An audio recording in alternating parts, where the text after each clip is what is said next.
Fala pessoal, Douglas MCT aqui. Hoje vamos falar sobre Scooby. Anticrítica. Scooby-Doo, você foi a chave para os momentos mais felizes da minha vida. Você também, Salsicha. Eu me lembro do dia que a gente se conheceu. Isso é pimenta do reino? Areia. O filme era para ter estreado aí no começo do ano, foi adiado por conta da quarentena, mas agora finalmente chegou para aluguel digital, né? Uma estratégia interessante da Warner, até se for pensar no sucesso que foi Trolls 2, que usou uma estratégia bem semelhante. Então, do que se trata Scooby? Para quem é fã da série da Hanna-Barbera, que existe há mais de 40, 50 anos, vai encontrar vários elementos identificáveis aqui na história. Em suma, ainda é uma aventura autêntica do Scooby-Doo e a Turma da Máquina do Mistério. Tony Cervone é o diretor por aqui, o cara já fez algumas outras animações, e ele é bem sagaz no esquema que eles pensaram, porque a Warner quer construir um universo compartilhado da Hanna-Barbera, e começa com a sua franquia mais conhecida, que é Scooby-Doo. O roteiro é bem sagaz nessa construção de história de origem, né? Ele mostra o Salsicha criança conhecendo o Scooby filhote e o mote principal da história aqui, que é o laço de amizade deles, né? Eles são melhores amigos e isso já fica bem marcado no começo da história. Depois, progressivamente, eles vêm a conhecer ainda criança, a Velma, a Daphne e o Fred, e a turminha já forma ali o primeiro Mistérios S.A. com o seu primeiro caso de fantasma. Aí saltamos pro presente, onde finalmente vemos a Mistérios S.A. mais formada, com a turma ali pilotando a máquina do mistério e resolvendo os casos que a gente aprendeu a amar e cresceu vendo na infância e na adolescência.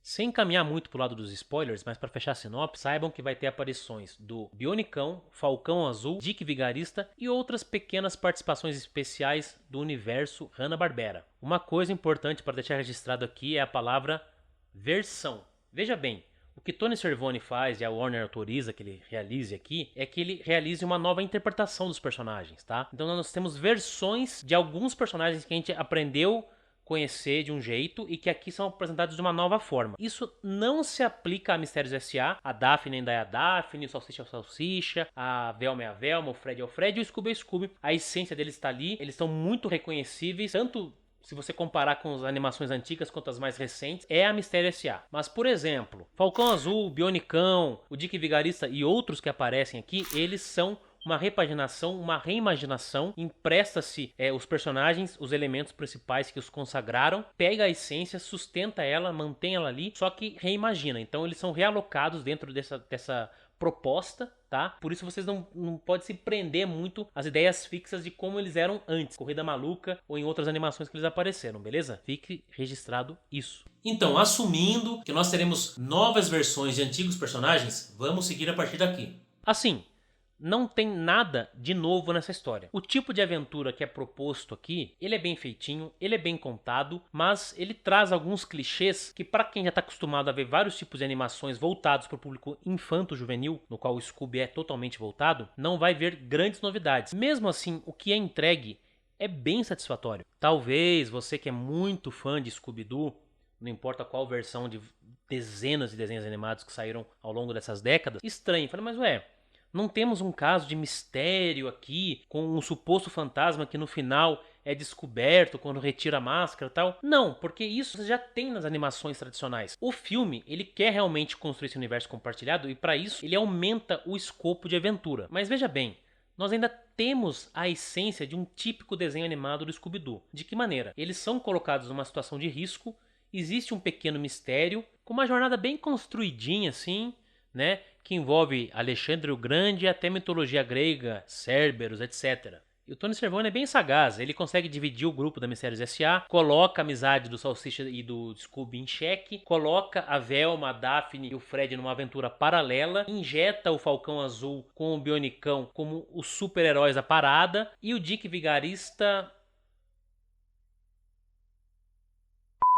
Tá, vamos explicar direito isso aqui. Eu já falei pra vocês que dá pra desapegar dos personagens e entender que eles são uma nova versão. Ok, tranquilo com isso. É um exercício criativo bem interessante, tanto o Falcão Azul quanto outros que eu não quero citar aqui. Mas o caso do Dick Vigarista é um pouquinho problemático. Ele acaba sendo um vilão interessante, ele ainda tem a sua essência de pilantra, de bandidão, sacana, aquele cara que você não pode confiar, beleza, tá ali. Mas assim, pera um pouco.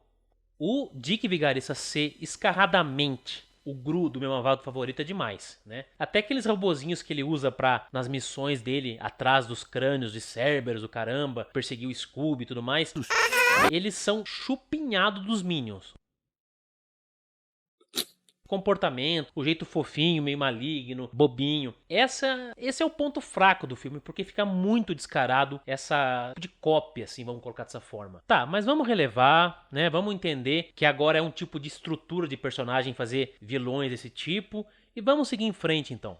O Tony Cervone consegue cadenciar bem a aventura, né? Ele consegue colocar vários elementos divertidos ali. Você dá risada de verdade durante toda a história. Por quê? Porque o filme ele mantém aquele humor bobalhão, boboca, típico dos desenhos animados do Scooby-Doo. Isso é bem interessante, você dá risada daquele jeito bobo dos personagens se comportarem, algumas piadinhas bem contemporâneas que funcionam o tempo todo na história, e além de algumas referências a Harry Potter, Mulher Maravilha, que fica como um easter egg pra molecada se identificar bem. Tem também a inserção de um outro personagem que é uma certa surpresa aqui, do universo do Hanna-Barbera. Ele tá com um visual interessante, ele tá num contexto interessante, mas me pareceu levemente jogado, levemente aleatório e que sem ele na história não faria diferença. Porém, é uma inserção válida como fanservice e até pro futuro da franquia. Porque se você chegar depois no final dos créditos, você vai ver que eles colocam outros personagens que não aparecem aqui, que são conhecidos da Hanna-Barbera, que podem formar mais ou menos uma Liga da Justiça, uns Vingadores da Hanna-Barbera, tá?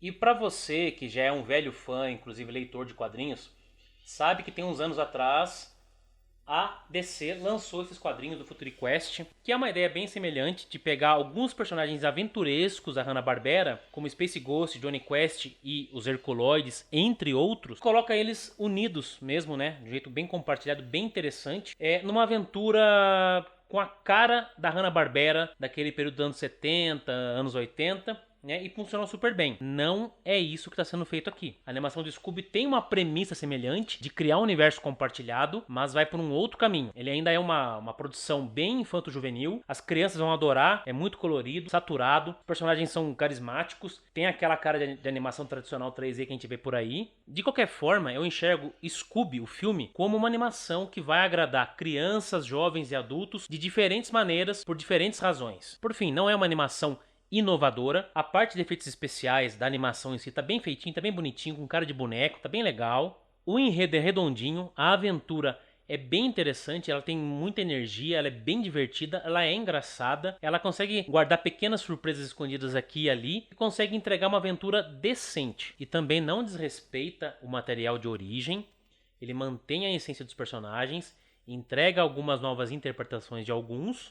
Mas assim, não inova, não reinventa a roda e nem precisa. A animação ela é uma boa sessão pipoca que diverte, entretém e ainda dá um gancho interessante para a continuação. A gente fica interessado em ver o que vai vir a partir disso. Só um detalhe extra para excelente dublagem da Delarte Hill. Todas as vozes estão muito semelhantes e muito coerentes. Um destaque pro Guilherme Briggs, que consegue fazer muito bem o Scooby, né? Substituindo o nosso querido e centenário Orlando Drummond. Ficou muito bom, você nem percebe a diferença e a dublagem consegue trazer alguns elementos abrasileirados que não estragam o entendimento do enredo original. Então tá show demais.